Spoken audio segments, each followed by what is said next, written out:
13 ರಾಜ್ಯಗಳ 96 ಲೋಕಸಭಾ ಕ್ಷೇತ್ರಗಳಲ್ಲಿ ಎರಡನೇ ಹಂತದ ಮತದಾನ. ಅದರಲ್ಲಿ ರಾಜ್ಯದ 14 ಲೋಕಸಭಾ ಕ್ಷೇತ್ರಗಳಿಗೆ ಮತದಾನ ಭರದಿಂದ ಸಾಗುತ್ತಾ ಇದೆ. 1 ಗಂಟೆಯ ಸಮಯದಲ್ಲಿ ಈಗಾಗಲೇ ಪರ್ಸೆಂಟೇಜ್ ಆಫ್ ವೋಟಿಂಗ್ 40% ಮ್ಯಾಕ್ಸಿಮಮ್ 40% ತನಕ ಬಂದಿದೆ. ಆದರೆ 40% ದಾಟಿಲ್ಲ ಅಂತಕ್ಕಂಥದ್ದು ಬೇಸರದ ಸಂಗತಿ. ಉಳಿದಂತೆ ಎಲ್ಲ ಕ್ಷೇತ್ರಗಳಲ್ಲಿ ಗಣ್ಯರು ಮತ್ತು ಸ್ಪರ್ಧಿಗಳು ಹೋಗಿ ಚುನಾವಣೆಯಲ್ಲಿ ಮತದಾನವನ್ನು ಮಾಡಿ ಬಂದಿರತಕ್ಕಂಥದ್ದು. ಮುಖ್ಯಮಂತ್ರಿ ಆದಿಯಾಗಿ, ಉಪಮುಖ್ಯಮಂತ್ರಿ ಆದಿಯಾಗಿ ಗಣ್ಯಾತಿ ಗಣ್ಯರು, ಚಿತ್ರ ನಟ ನಟಿಯರು ಎಲ್ಲರೂ ಕೂಡ ಹೋಗಿ ವೋಟಿಂಗನ್ನು ಮಾಡಿಕೊಂಡು ಬರ್ತಾ ಇದ್ದಾರೆ. ಕೆಲವೊಂದು ಸಣ್ಣ ಪುಟ್ಟ ಘಟನೆಗಳು, ಅಂದರೆ ಎಲ್ಲೋ ಒಂದು ಕಡೆ ಮತಯಂತ್ರ ದೋಷ ಅಂತ ಮಂಗಳೂರಿನಲ್ಲಿ ಬಂತು, ಅಲ್ಲಿ ಮತದಾರರೆಲ್ಲ ವಾಪಸ್ ಹೋಗಿದ್ದಾರೆ ಅಂತಕ್ಕಂಥದ್ದು. ಮತದಾನ ಆರಂಭ ಆದ ಮೊದಲ ಅರ್ಧ ಗಂಟೆಯಲ್ಲಿ ಕೆಲವು ಕಡೆ ಮತಯಂತ್ರಗಳು ಕೆಲಸ ಮಾಡಲಿಲ್ಲ, ಅದಾದ ನಂತರ ಅರ್ಧ ಗಂಟೆ ಆದಮೇಲೆ ಸರಿ ಹೋಯಿತು ಅಂತಂದ್ಬಿಟ್ಟು ಈ ಥರ ಸಣ್ಣ ಪುಟ್ಟ ವಿಚಾರಗಳನ್ನು ಬಿಟ್ಟರೆ ಬೇರೆ ಎಲ್ಲೂ ಕೂಡ ಅಂಥ ದೊಡ್ಡ ಮಟ್ಟದ ಯಾವುದೇ ತೊಂದರೆ ಆಗಿಲ್ಲ. ಮತದಾನಕ್ಕೆ ಸುಸೂತ್ರವಾಗಿ ಶಾಂತಿಯುತವಾಗಿ ನಡೀತಾ ಇದೆ ಮತದಾನ ಅಂತಕ್ಕಂಥದ್ದು. ಆದರೆ ಮತದಾನದ ಪರ್ಸೆಂಟೇಜ್, ಮತದಾನದ ಶೇಕಡಾವಾರು ಕಡಿಮೆ ಆಗ್ತಾ ಇರ್ತಕ್ಕಂಥದ್ದು. ಇನ್ನು ಚಾಮರಾಜನಗರದಲ್ಲಿ ಮತಗಟ್ಟೆ ಅಧಿಕಾರಿಯೊಬ್ಬರು ಹೃದಯಾಘಾತದಿಂದ ಸಾವನ್ನಪ್ಪಿದ್ದಾರೆ ಅಂತಕ್ಕಂಥ ಸುದ್ದಿ, ಅದನ್ನು ನಾವು ಆಗಲೇ ನಿಮಗೆ ಕೊಟ್ವಿ. ಆ ಥರ ಸುದ್ದಿಗಳು, ಸಣ್ಣ ಸಣ್ಣ ಸುದ್ದಿಗಳು ಕೆಲವು ಕಡೆಯಿಂದ ಬರ್ತಾ ಇದೆ.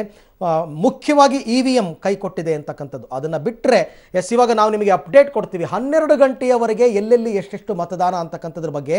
ಮಂಡ್ಯದಲ್ಲಿ 12 ಗಂಟೆಯವರೆಗೆ 17%, ವೆರಿ ಲೆಸ್. ಹಾಗಾದರೆ ಆ ರ್ಯಾಲಿಯಲ್ಲಿದ್ದ ಜನರೆಲ್ಲ ಯಾರು ಅಂತ, ಅವರೆಲ್ಲ ವೋಟ್ ಹಾಕಿದಾರಾ ಇಲ್ವಾ? ತುಮಕೂರಿನಲ್ಲಿ 23% ಆಗಿದೆ.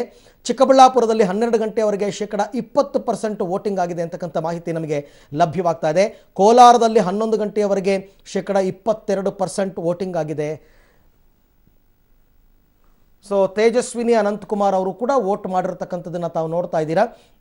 ಇನ್ಫ್ಯಾಕ್ಟ್ ತೇಜಸ್ವಿನಿ ಅನಂತಕುಮಾರ್ ಅವರೇ ಅಭ್ಯರ್ಥಿ ಆಗಬೇಕಾಗಿತ್ತು. ಬದಲಾದ ಪರಿಸ್ಥಿತಿಯಲ್ಲಿ ಅವರು ಪಕ್ಷದ ಪರವಾಗಿ ನಿಂತಿದ್ದಾರೆ. ಬಟ್ ಅದು ಅವರ ಕರ್ತವ್ಯ. ಹಾಗಾಗಿ ಅವರು ಕೂಡ ಪದ್ಮನಾಭನಗರ ಬಸವನಗುಡಿ, ಆ ಬಸವನಗುಡಿ ಭಾಗದಲ್ಲಿ ಅವರ ನಿವಾಸ ಅಲ್ಲಿ ಬಂದು ತೇಜಸ್ವಿನಿ ಅನಂತಕುಮಾರ್ ಮತ್ತು ಅವರ ಪುತ್ರಿ ಇಬ್ಬರು ಕೂಡ ಮತದಾನವನ್ನು ಮಾಡಿರ್ತಕ್ಕಂಥ ದೃಶ್ಯವನ್ನು ನೀವು ನೋಡ್ತಾ ಇದ್ದೀರಾ.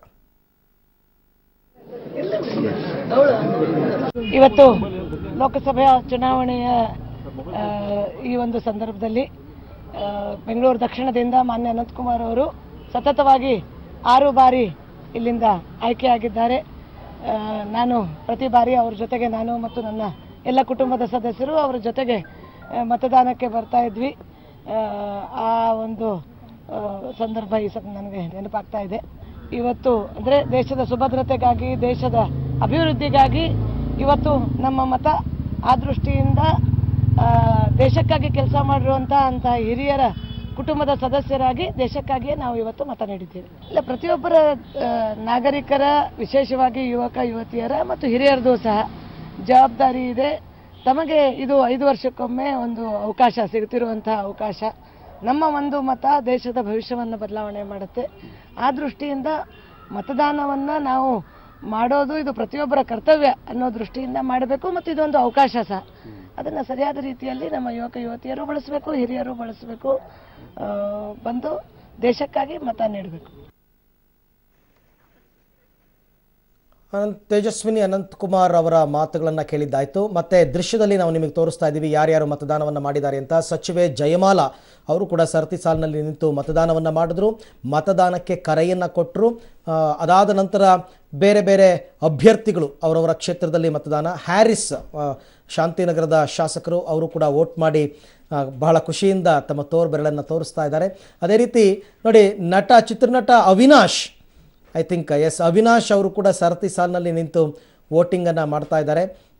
ಅವರು ಮತ್ತು ಅವರ ಪತ್ನಿ, ಅವರ ಮಕ್ಕಳು ಎಲ್ಲರೂ ಕೂಡ ಕುಟುಂಬ ಸಮೇತರಾಗಿ ಬಂದು ಮತದಾನವನ್ನು ಮಾಡ್ತಾ ಇರತಕ್ಕಂಥ ದೃಶ್ಯವನ್ನು ಬಹಳ ಕಾಮನ್ ಆಗಿ ನಾವು ನೋಡ್ತಾ ಇದ್ದೀವಿ. ಬೇರೆ ಬೇರೆ ಮತಗಟ್ಟೆಗಳು, ಬೇರೆ ಬೇರೆ ಕ್ಷೇತ್ರಗಳು, ಬೇರೆ ಬೇರೆ ಅಭ್ಯರ್ಥಿಗಳು, ಅವರು ಯಾರೇ ಆಗಿರಲಿ, ಏನೇ ಆಗಿರಲಿ, ಅಭ್ಯರ್ಥಿಗಳ ಬಗ್ಗೆ ತಿಳ್ಕೊಂಡು ಯಾರು ನಮ್ಮ ಕಷ್ಟ ಸುಖಗಳಿಗೆ ಸ್ಪಂದಿಸ್ತಾರೆ, ಯಾರು ನಮ್ಮ ಕಷ್ಟ ನೋವುಗಳಿಗೆ, ಅಂದರೆ ನಾವು ಕರೆ ಮಾಡಿದ ತಕ್ಷಣ ಆ ನೋವಿಗೆ ಸ್ಪಂದಿಸ್ತಾರೆ, ಯಾರು ನಮಗೆ ಬಹಳ ಸುಲಭವಾಗಿ ನಮ್ಮ ಕೈಗೆ ಸಿಗ್ತಾರೆ ಅಂಥ ಅಭ್ಯರ್ಥಿಗಳನ್ನು ನೀವು ಆಯ್ಕೆ ಮಾಡೋದಕ್ಕೆ ಸಂಪೂರ್ಣ ಸ್ವತಂತ್ರರು. ಎಲ್ಲರೂ ವಿದ್ಯಾವಂತರೇ ಇದ್ದಾರೆ. ಅಂಥ ಸಂದರ್ಭದಲ್ಲಿ ಯೋಚನೆ ಮಾಡಬೇಕಾಗುತ್ತೆ. ಯೋಚನೆ ಮಾಡಿ ಪ್ರತಿಯೊಬ್ಬರೂ ಒಂದು ಮೈಂಡಲ್ಲಿ ಫಿಕ್ಸ್ ಆಗಿಬಿಟ್ಟಿರ್ತಾರೆ, ಓಹೋ ಇಂಥ ಅಭ್ಯರ್ಥಿ ಗೆಲ್ಲಬೇಕು, ಇಂಥ ಪಕ್ಷ ಅಧಿಕಾರಕ್ಕೆ ಬರಬೇಕು, ಅದಕ್ಕೆ ತಕ್ಕನಾಗ ಅವ್ರು ವೋಟಿಂಗನ್ನು ಮಾಡ್ತಾರೆ. ಕೆಲವು ಕಡೆ ಸಣ್ಣ ಪುಟ್ಟ ನಾನು ಆಗಲೇ ಹೇಳ್ತಾ ಇದ್ದೆ, ಎಲ್ಲೋ ಮತದಾರರ ಪಟ್ಟಿಯಲ್ಲಿ ಸುಮಾರು 1,000 ಹೆಸರುಗಳು ಡಿಲೀಟ್ ಆಗಿದೆ ಅಂತಕ್ಕಂಥ ಮಾಹಿತಿ ನಮಗೆ ಲಭ್ಯ ಆಯಿತು. ಅದಾದ ನಂತರ ಎಲ್ಲೋ ಕೆಲವರು ಕಾರ್ಯಕರ್ತರಿಗೆ ಹಣ ಹಂಚ್ತಾ ಇದ್ರು ಅಂತಕ್ಕಂಥ ಸುದ್ದಿ ಬಂತು. ಇವೆಲ್ಲವನ್ನು ನಾವು ಚುನಾವಣೆಯ ಹೈಲೈಟ್ಸ್ ಅಂತ ಹೇಳೋಕ್ಕಾಗಲ್ಲ. ಚುನಾವಣೆಯಲ್ಲಿ ಇವೆಲ್ಲ ಕಾಮನ್ ಆಗಿ ನಡೆಯುತ್ತೆ. ಕೆಲವು ಕಡೆ EVM ಕೈ ಕೊಟ್ಟಿದೆ, ಮತದಾರರು ಕ್ಯೂನಲ್ಲಿ ನಿಂತಿದ್ದವರೆಲ್ಲ ವಾಪಸ್ ಹೋಗಿದ್ದಾರೆ ವೋಟ್ ಹಾಕೋಕ್ಕಾಗ್ದೇ. ಮಂಗಳೂರಿನಲ್ಲಿ ಈ ಸ್ಥಿತಿ ಇದೆ ಅಂತಕ್ಕಂಥ ಮಾಹಿತಿ ನಮಗೆ ಬಂತು. ಮಂಗಳೂರಿನ ವಾಮಂಜೂರು ತಿರುವೈಲ್ ವಾರ್ಡ್ನ ಮತಗಟ್ಟೆ ನಂಬರ್ 150ರಲ್ಲಿ ಆಗಿರ್ತಕ್ಕಂಥ ದೋಷ. ಅಲ್ಲಿಗೆ ಸದ್ಯದಲ್ಲಿ ಮತದಾನ ಈಗ ಅಲ್ಲಿಗೆ ನಿಂತಿದೆ. ನೋಡಬೇಕು ಚುನಾವಣಾ ಆಯೋಗ ಯಾವ ತೀರ್ಮಾನವನ್ನು ಕೈಗೊಳ್ತಾರೆ ಅಂತಂದ್ಬಿಟ್ಟು. ಅದಾದ ಬಳಿಕ 13 ರಾಜ್ಯ 96 ಕ್ಷೇತ್ರಗಳಿಗೆ ಚುನಾವಣೆ ನಡೀತಾ ಇರತಕ್ಕಂಥದ್ದು. ಮತ್ತೊಮ್ಮೆ ಮಗದೊಮ್ಮೆ ನಾನು ಯಾಕೆ ಹೇಳ್ತಾ ಇದ್ದೀನಿ ಅಂತಂದರೆ, ಅದು ಜನಗಳಿಗೆ ಗೊತ್ತಾಗಲಿ ಎಲ್ಲೆಲ್ಲಿ ಚುನಾವಣೆ ನಡೀತಿದೆ ಅಂತ.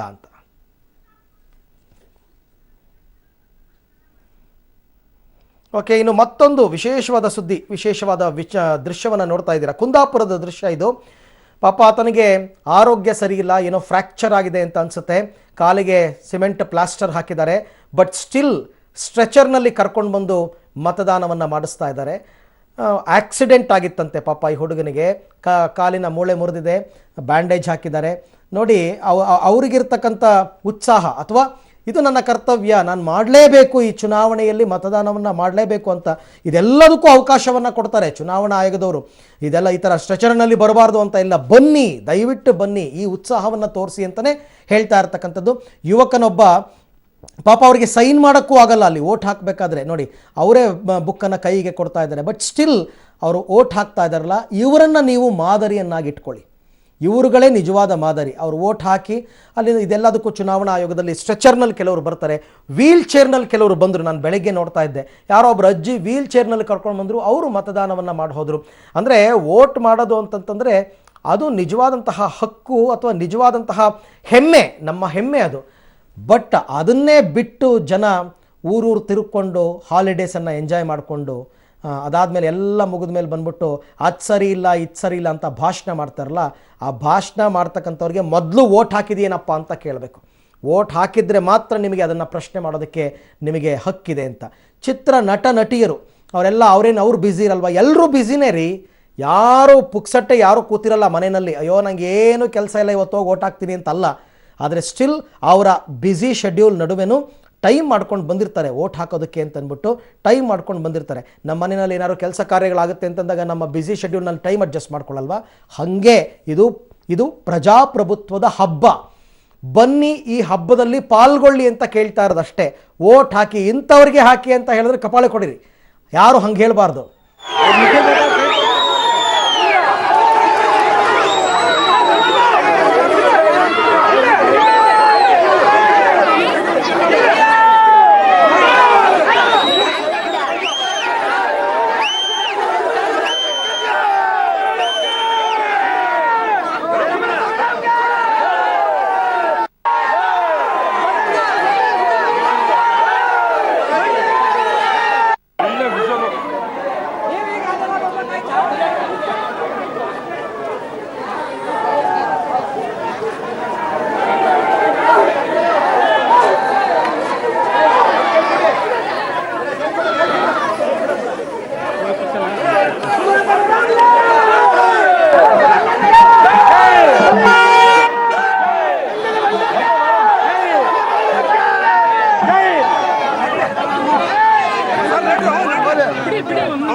ಇಲ್ಲ ಏನಿಲ್ಲ, ಜಸ್ಟ್ ಹಿಂಗೆ ಮಾತಾಡ್ಕೊಂಬಿಡಿ.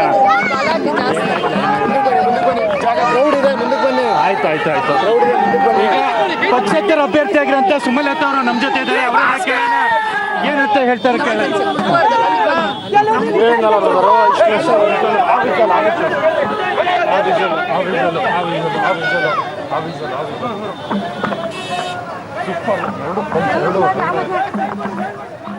ಓಕೆ, ಒಂದು ಅಪರೂಪದ ಸನ್ನಿವೇಶ ತಾವೀಗ ನೋಡ್ತಾ ಇರತಕ್ಕಂಥದ್ದು ದೊಡ್ಡರಸಿನಕೆರೆ ಮಂಡ್ಯದಲ್ಲಿ.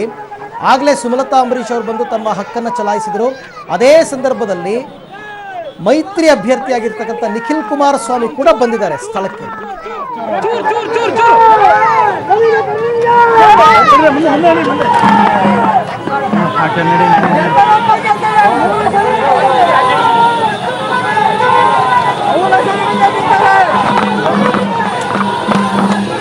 ಈಗ ಪಕ್ಷೇತರ ಅಭ್ಯರ್ಥಿಯಾಗಿರುವಂತ ಸುಮಲತಾ ಅವರು ನಮ್ಮ ಜೊತೆ ಇದ್ದಾರೆ. ಅವರು ಏನ್ ಹೇಳ್ತಾರೆ ಮೇಡಮ್? ಹಲೋ ಮೇಡಮ್, ವಿಜುವಲ್ ಇದೆ. ಅಣ್ಣ ಒಂದ್ಸಲ ಬರೋಣ ಈ ಕಡೆ. ಮಕ್ಕಳು ಮಾತಾಡ್ತಾ ಇದಾರೆ.